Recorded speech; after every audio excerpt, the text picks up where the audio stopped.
right. So one of the last two I wanted to do was events or concerts or things like you went to. And for me, I never, like I said, like Chelsea, I grew up like not going to things. Like the Mm-hmm. highlight of my teenage life was going to a Raiders game for Monday Night Football that my dad got tickets for. I'd never been to one before. And now I go to, European football games all the time. I used to go to a sporting event in every city I was in. I've been to Fenway Park. Now, I mean, I do this stuff regularly, and I Mm-hmm. always take it in and Mhm. remember, like, this is something I don't take for granted. Every Mm-hmm. time I'm there, I'm like, oh, I earned this life. Like I made it to a point where I can do this every Saturday if I want to. I get offered season tickets, and I seriously consider them now. So, Mm-hmm. like, for me, those are moments where I look around, and if I was to say there's a moment where I could literally put myself back in that moment, there's a mutual friend of Josh and mine, and he used to be on the podcast. His name is Pacheco.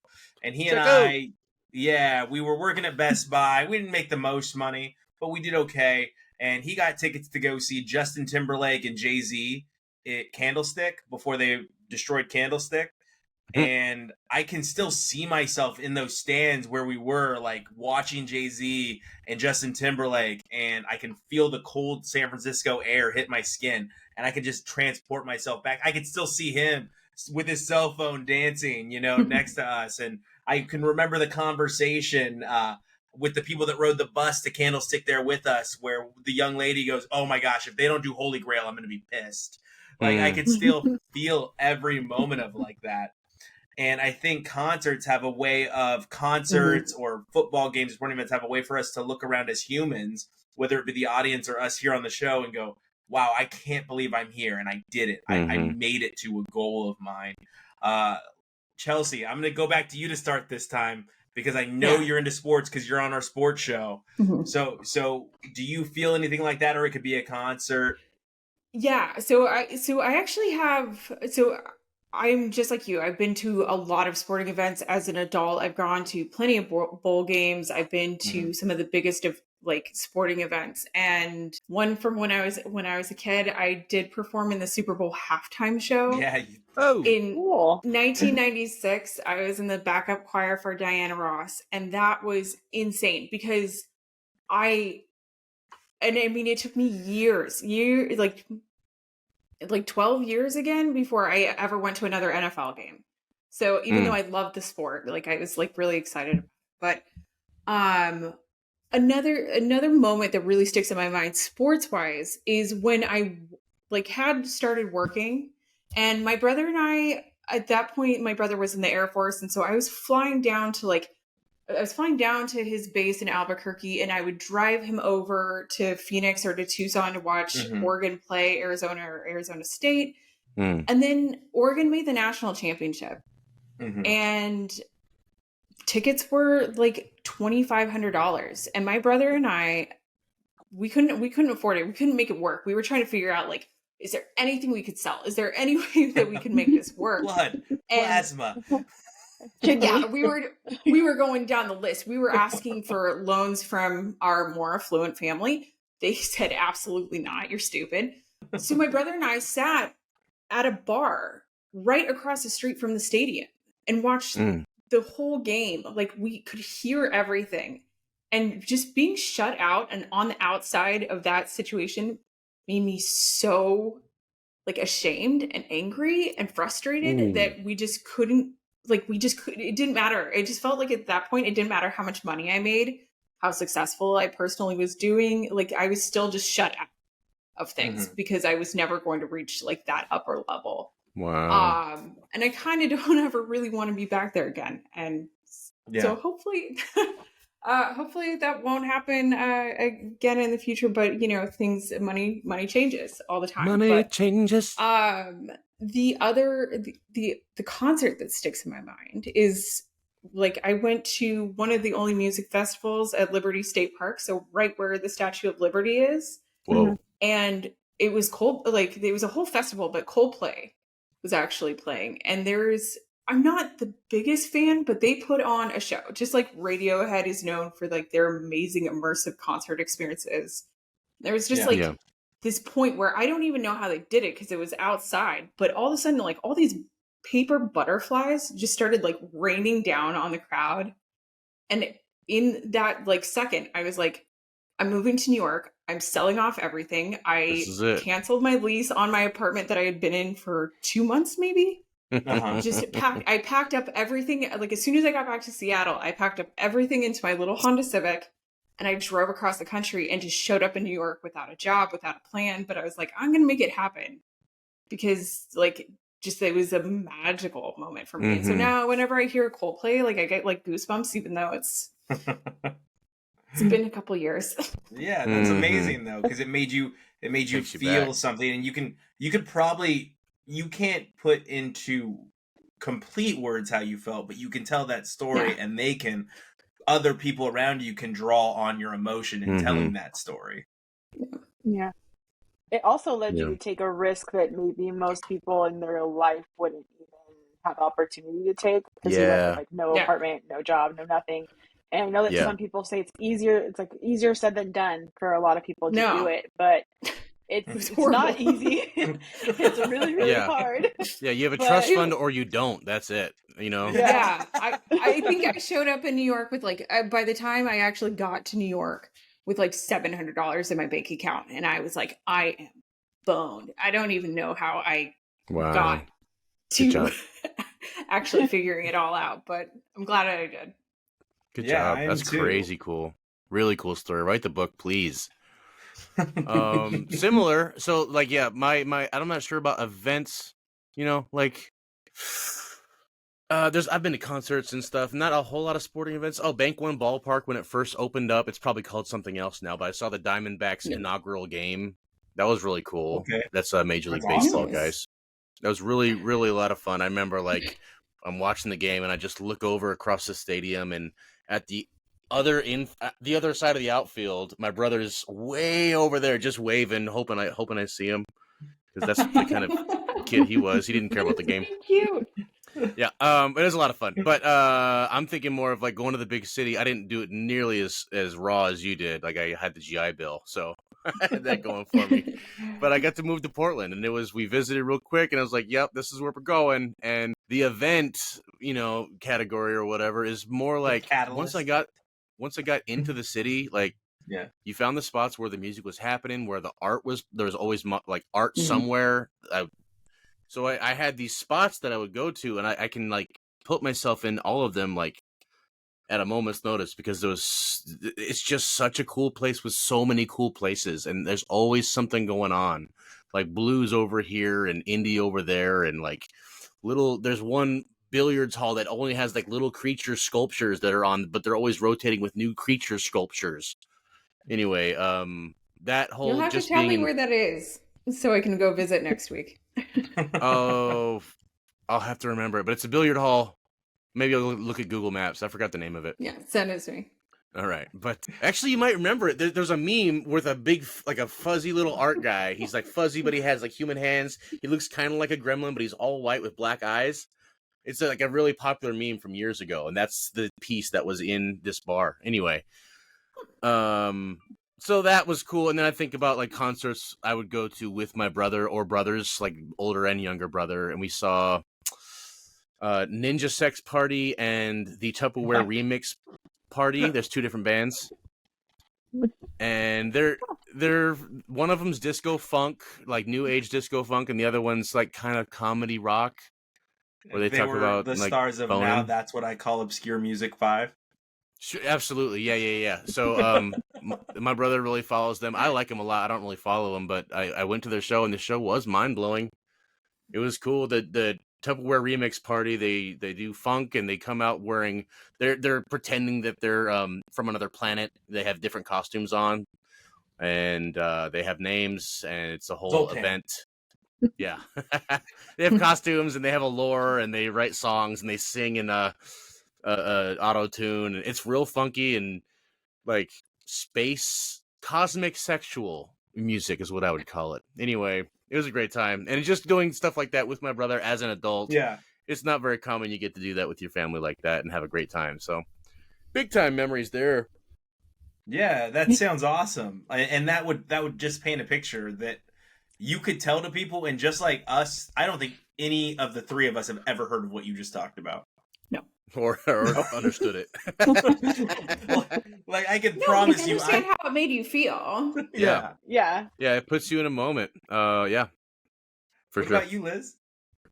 I mean, you took mine because I also love the Raiders, and I think the first time I went to a game, that was like a life-changing experience because I had never been to one, even though I wanted to from like birth, and just never had the chance. But I know that my love of sports, I played baseball growing up, and then my mom made me do just a girls' league, so that was softball, and then I did choir, I did all that kind of stuff. So art was always like somewhat in my household, whether it was my dad DJing, my mom and my cousins singing, or something was just always in my house. And I remember my dad one time said he was going to surprise me with something, and he blew it because he gave me the Giants tickets, and he was like, here you go, we're going to go see the Giants play. And that's my first time on like an actual baseball stadium, just to go see the field and everything.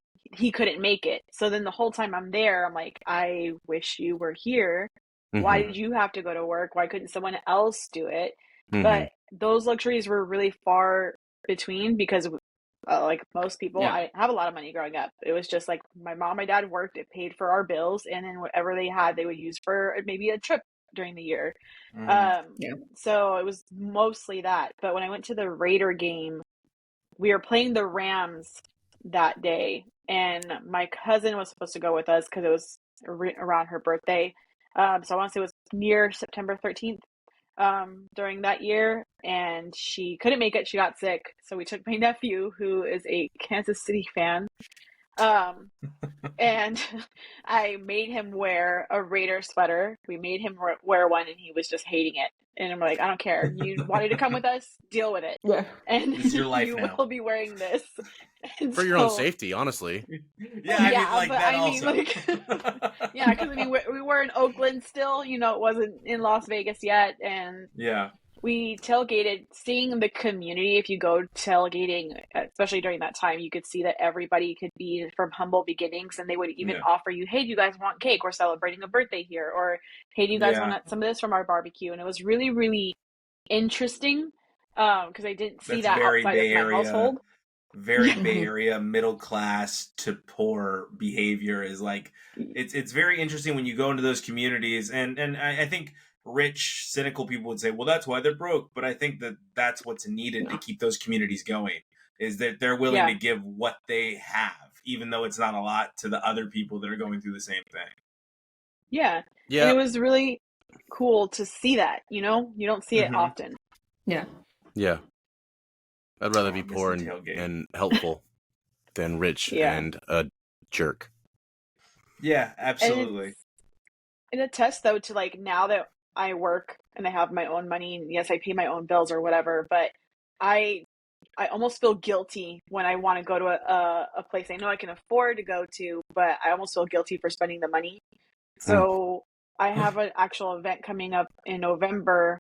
I'm going to go see one of my favorite Puerto Rican artists sing in LA. But you're going to go see Bad Bunny in LA? No. Pedro Capo, he's a different guy. He's in Pedro like Capo. more indie type music. He sings like a little bit of everything put into one. But it took me 5 months to figure out if I was going to go or not, debating to buy tickets. Yeah. Because I'm like, I should live in that moment, go. Liz. Like, live in that moment. Because I go through the same thing, like, all the time. I do. All the time before I get there. And then I'm like, no, I earned this. Like, this is something I earned. Yeah. I'm allowed to be happy. I'm allowed to celebrate this. And I'm allowed to keep doing things like this. That's so, what that's what I do when I buy the good cheese. I'm like, yeah, that's deserved. You get that Melitano, baby. Cheese isn't the good cheese. That Merlot Bellavitano. I'm gonna make it last. I'm gonna melt it. I'm gonna put in so many dishes. The last one is our friends. Those moments that we spend with our friends that we can go right back to and remember and think to ourselves, wow, how did this happen? Or how did we even get here? What is this time we're in right now that created a memory that will last you forever, or something that drove you to push yourself more because you wanted to be able or have the ability or the means to keep creating those memories with those people? Or perhaps these people fell out of your life and you do certain things because you remember something that they said to you or did for you, and you're like, no, that pushes me, that makes me want to keep doing what I do every single day. So Liz, we're going to start with you because I think you had to go last like the last couple times. It's okay. I guess with friends, I remember for like the very first time me traveling by myself with just a friend, we went all the way to Puerto Rico. And that was something that I was like, how did I get here? What did I do to get here? And I took a pretty good vacation. I had saved all of my vacation time pretty much for 3 years to be able to go and take that vacation. This is America. Yeah, I was like, I need to go here. But when we landed, seeing the island that I had been dreaming of visiting forever for the very first time, that to me was just like, how did I get here? How did I get so lucky to actually be able to come here and learn about a piece of me that I really didn't get to experience growing up because my mom's Mexican side took over like my childhood. For the audience that doesn't know or hasn't seen the shows that Liz has been on with us before, Liz is half Puerto Rican and half Mexican. So sorry, Liz, I just wanted to give backstory. No, you're good. But we fell off, me and that friend, and yet I'm still making plans to go back and travel more, because the fact that I can do that every now and then, it's an experience of getting to live the life that you probably would never get to experience if you don't take that opportunity. Because I got to see how I didn't go to the tour to see spots where you see all of, like the trust fund babies go visit. No, I went to like a very much like humble area because I wanted to see the environment that was normal. And I got to speak with people about how much they make and how much they wish that they could afford luxury. So I felt very fortunate, and I like doing that. I like going to places where it's not super touristy and it's more humble, because then you get to really appreciate the space that you're in. And you get the good food. Yeah. Immerse yourself in that culture, right? Yeah. Food. Specifically Josh, with that, do you feel like at any point, like there's like a multiverse where you do live there and like you try to like decipher that, what that would be like and all that? Because that is all like the time. Part of it. Yeah. All the time.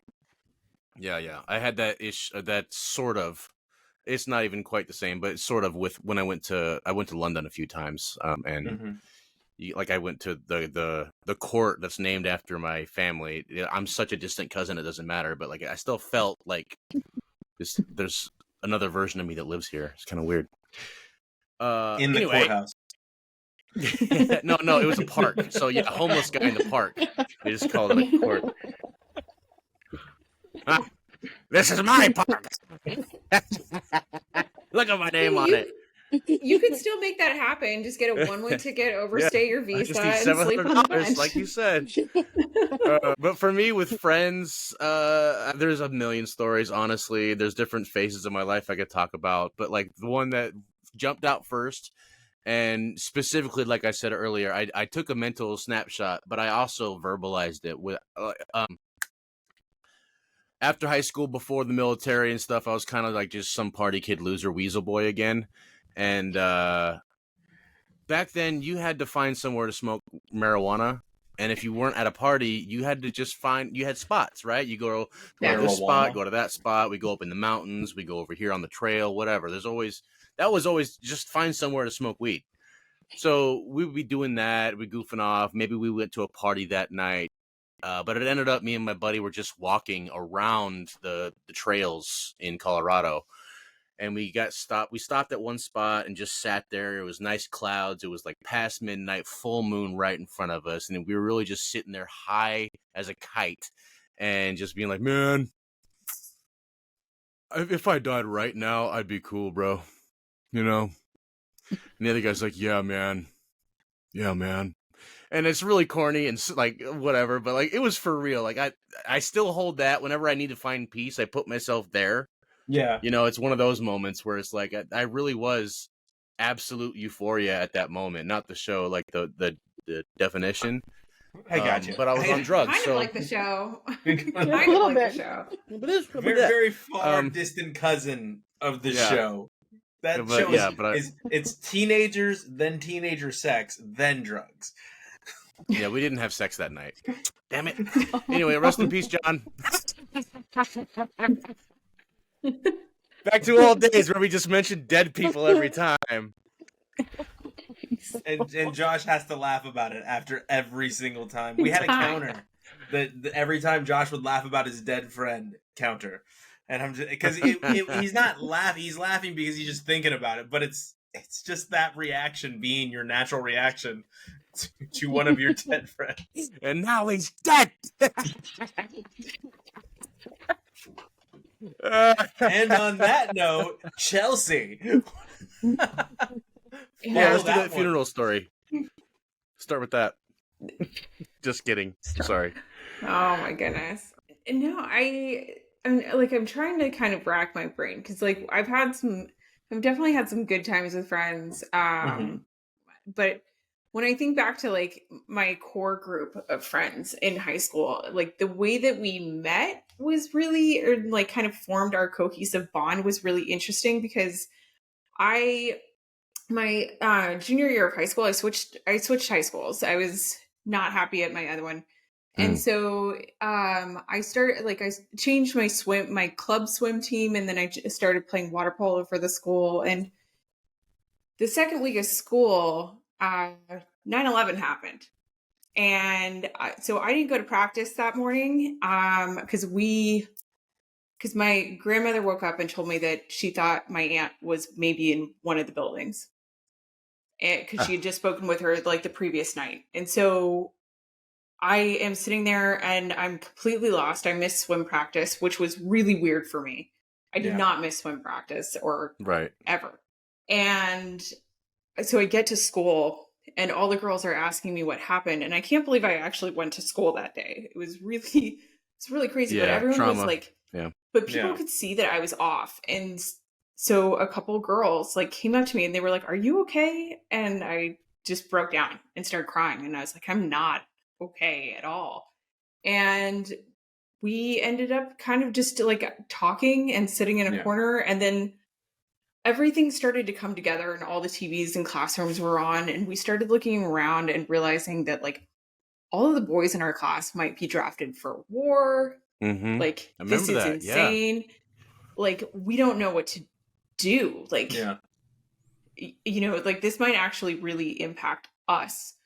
And not just in kind of a abstract way. And then of course, you know, it took like 24, 36 hours. I don't even remember how long to hear back from my aunt that she was actually okay.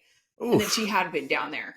She was down there but she wasn't in the building and got like all the cell phones were down and she was walking across the bridge pregnant, very, very pregnant. Wow. She ended up giving birth in December to my cousin, but like it was just kind of, that was obviously like one of the craziest moments of my entire life.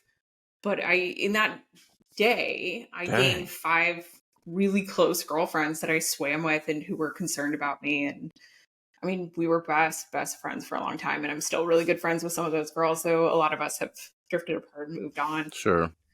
Yeah, but at least that's really something else. Their hair at some point, right, from earlier. I think I have held the hair of every single one of those girls. No, I love you. Again. I love you more. That's awesome. It also speaks to like having empathy for people, though. Like they saw that you weren't okay, and they're like, "Wait a minute, something's not right." And we don't have a lot of people that would do that now.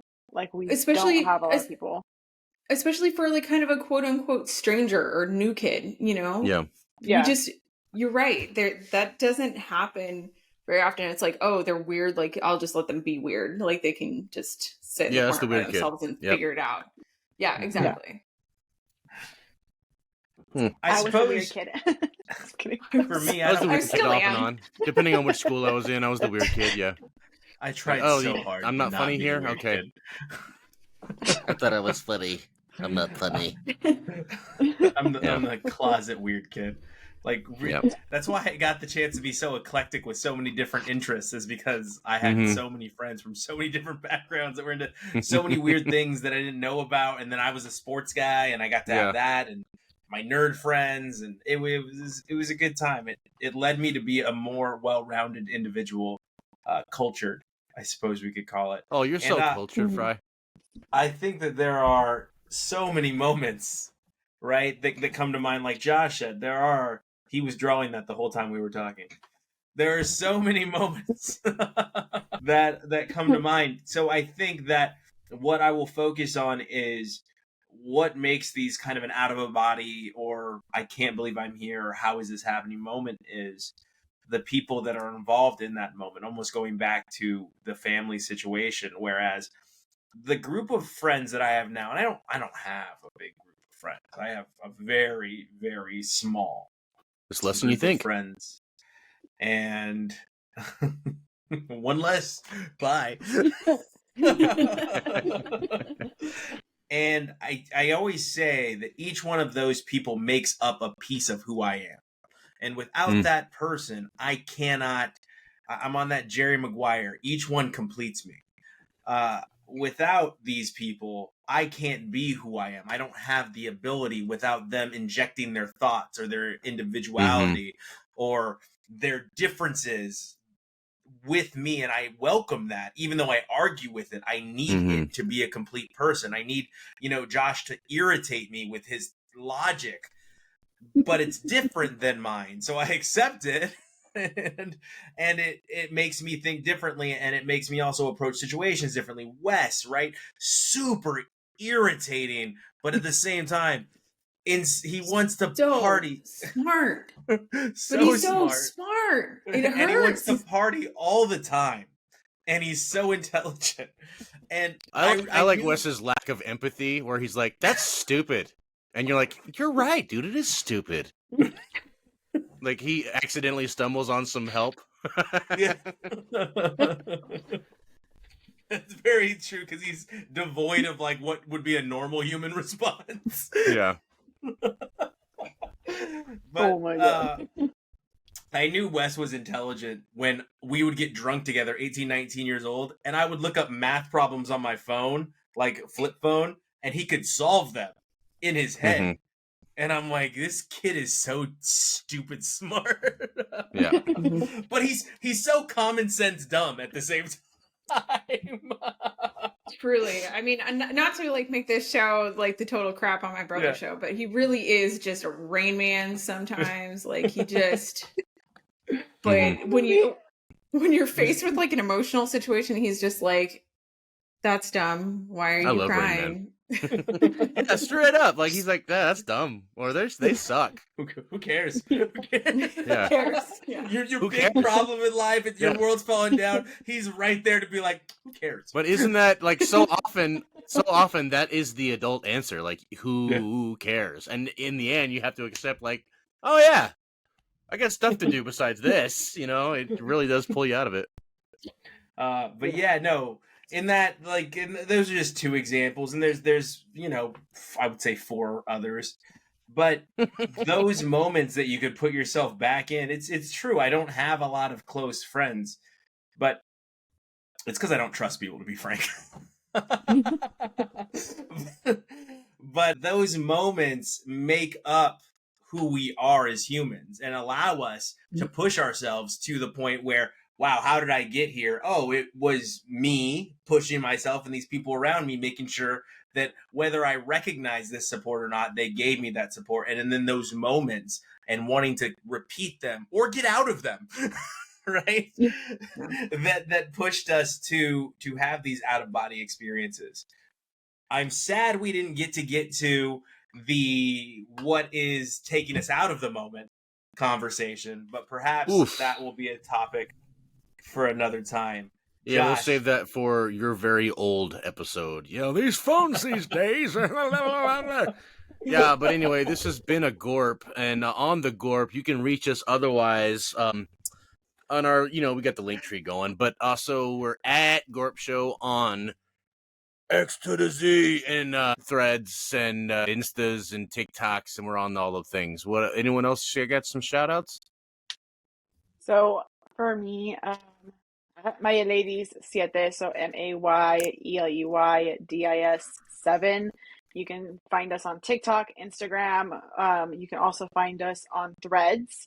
I do post little polls here and there about, what do you guys want to see? How do you feel? Last time we had a breakups episode. So are you connected with your ex? If you guys say no, just put it in the comments. I'll go ahead and read them on our next one. And that's Hablar Solita, also in the same area.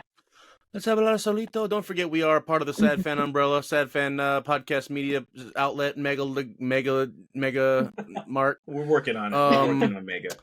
This has been the GORP. We will see you in a couple weeks. Don't forget to check out the other stuff. And hey, we're talking about memories and all these things. Call somebody. Send somebody a text. Tell them you love them. From one of those. I was just thinking about that time on the swings or whatever.